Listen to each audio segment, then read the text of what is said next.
Pernah nggak sih udah capek-capek bikin konten demi FYP di TikTok tapi malah nggak FYP?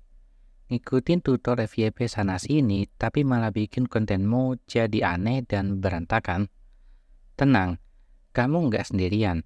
Ada banyak konten kreator TikTok yang terjebak dalam lingkaran setan tutorial FYP. Mereka ikut tutorial yang jumlah konten harus sekian per hari, konten harus gini, konten harus gitu, yang ujung-ujungnya malah zonk. Oke, sebagai konten kreator yang berpengalaman, saya ingin membongkar mitos-mitos yang beredar tentang FYP TikTok yang sering digembar-gemborkan konten kreator pansos. Sejujurnya, banyak konten-konten tutorial FYP yang nggak berdasarkan fakta dan data yang valid. Kebanyakan konten kreator tutorial FYP TikTok hanya nebak-nebak dan nggak ada kepastian terkait kontennya. Intinya sok tahu banget tentang tutorial FYP TikTok, sok tahu banget tentang cara naikin followers dan like, padahal mereka aja nggak tahu konten yang berkualitas itu seperti apa dan konten yang sesuai keinginan audiens itu seperti apa.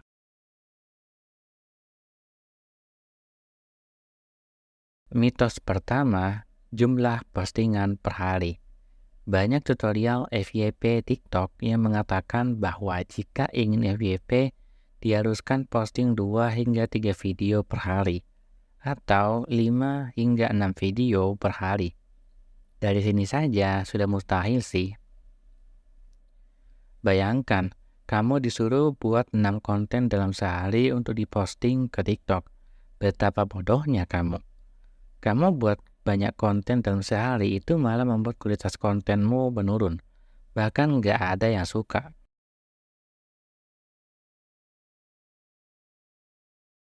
Mitos kedua, jadwal FYP. Oke, ini yang lebih sering digembar-gemborkan para konten kreator palsu. Jadwal FYP. Ya, posting konten harus pagi lah, siang lah, sore lah, atau malam. Posting di jam segini, jam segitu. Posting di hari ini, hari itu. Ini jadwal FYP udah kayak deadline pengumpulan tugas sekolah dah. Padahal jadwal FYP itu nggak ada.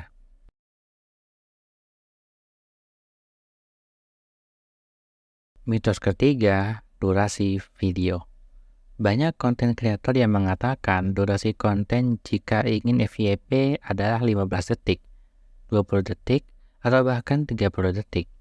Nyatanya, durasi video itu nggak ada pengaruhnya dengan FYP.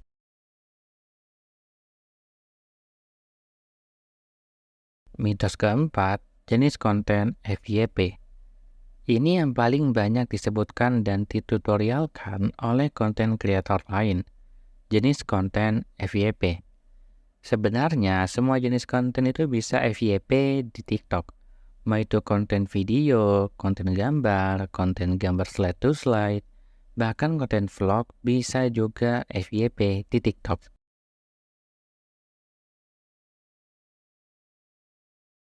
Mitos kelima, penggunaan hashtag. Pastinya, kamu sering melihat tutor-tutor FYP TikTok yang mengatakan jumlah hashtag harus sekian, hashtag harus gini, dan sebagainya. Yang jadinya malah memenuhin caption saja. Padahal, hashtag itu hanyalah tambahan, bukan sebuah keharusan. Mau nambahin silakan, nggak menambahin, ya nggak masalah.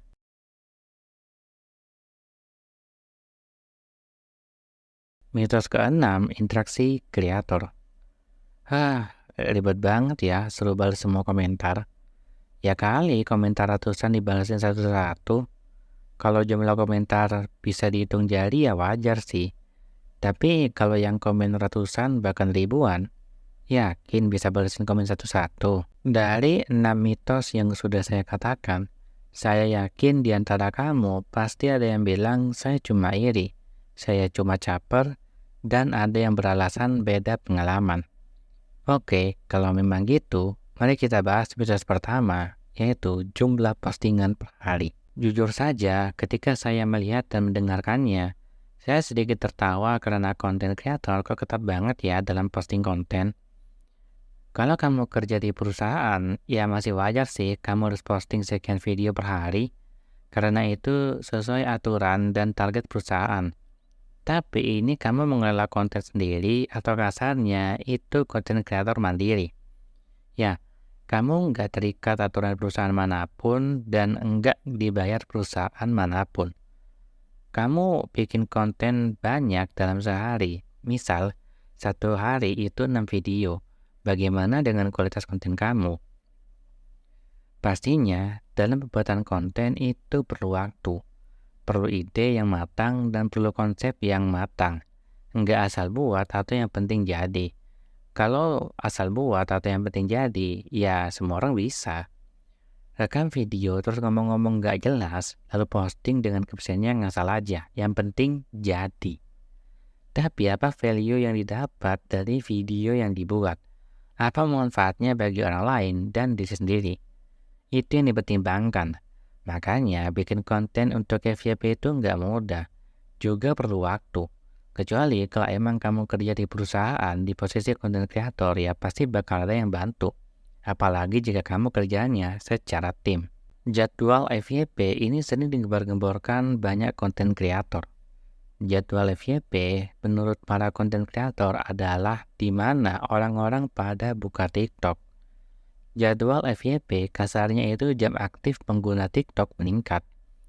Ini yang biasanya jadi cara konten kreator palsu untuk menipu dan menghasut para audiensnya. Sebenarnya, jadwal FYP itu nggak berpengaruh sama ramainya konten. Banyak konten kreator yang menipu dan memberikan informasi yang salah terkait jadwal FYP. Sebenarnya, mau kamu posting konten sesuai jadwal FYP, kalau kualitas konten kamu buruk ya sama aja bohong. Kontenmu bakal sepi, bahkan nggak bakal ada yang suka dengan kontenmu. Banyak konten kreator yang mengidealkan durasi video, yang idealnya 15 detik atau 30 detik. Padahal, mau videonya sepanjang apapun, mau videonya sependek apapun, kalau videonya ngasal dan kualitasnya buruk, maka percuma saja. Nggak bakal ada yang mau nonton. Sejujurnya, banyak konten yang durasinya pendek, namun susah FYP. Banyak juga konten yang durasinya panjang, namun gampang FYP. Ada juga yang durasinya panjang, namun susah FYP. Dan ada juga yang durasinya pendek, namun gampang FYP. Jadi, dalam hal ini, durasi video itu nggak berpengaruh dengan FYP. Nggak ada jenis konten yang pasti yang bisa FYP. Semua konten bisa FYP dan nggak FYP. Ini juga tergantung penonton. Kalau penonton suka kontenmu, maka dia bakal like kontenmu. Kontenmu menarik, maka penonton bisa saja berkomentar di videomu. Kontenmu berkualitas, maka penonton akan save kontenmu. Kontenmu bermanfaat, maka penonton akan share kontenmu. Hashtag hanyalah pendukung caption kontenmu. Hashtag belum tentu membuat kontenmu FYP. Dengan hashtag, penonton jadi lebih paham kontenmu secara spesifik membahas apa. Namun tanpa hashtag, penonton juga bisa paham tentang kontenmu. Sebenarnya, caption saja itu sudah bisa menjelaskan terkait apa yang dibahas dalam video. Caption itu bisa berupa kumpulan keyword yang diolah menjadi satu kalimat padu dan baku yang menjelaskan tentang konten tersebut. Jadi, nggak ada ketentuan jumlah hashtag atau jenis hashtag. Kamu mau nambahin hashtag atau enggak, itu terserah kamu. Interaksi dengan audiens memang penting untuk konten kreator. Audiens jadi merasa dihargai ketika berkomentar pada kontenmu. Kamu bebas membalas komentar. Kamu juga bebas membalas beberapa komentar. Namun, jika kamu nggak sanggup merespon banyak komentar dalam waktu yang singkat secara bersamaan, ya sudah nggak usah dibalas atau balas lain waktu. Tentunya, audiens kamu juga paham alasan kamu nggak balas komentarnya. Apalagi jika komentar pada akunmu itu banyak. Ketika menjadi konten kreator TikTok, diharuskan bisa paham tentang algoritma TikTok dan bagaimana TikTok membuat sebuah konten bisa FYP.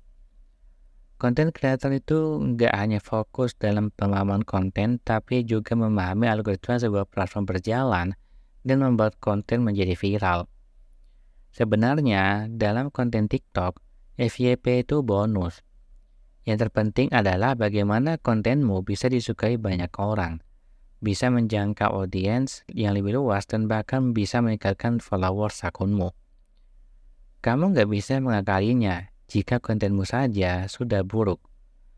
Meskipun kamu menggunakan fitur iklan di TikTok, jika kontenmu saja nggak berkualitas atau nggak ada kualitas yang sama sekali atau berkualitas rendah, maka kamu akan sia-sia. Viewer kamu akan stuck di ratusan viewers atau bahkan engagement yang dihasilkan itu kurang. Tetap fokus menjadi diri kamu sendiri sebagai content creator. Buatlah konten yang berkualitas tinggi dan disukai banyak orang, bahkan meningkatkan engagement kontenmu. Videomu bisa VIP itu merupakan sebuah hadiah dari TikTok. Followersmu bertambah itu bonus dari audiens kamu yang suka dengan kontenmu.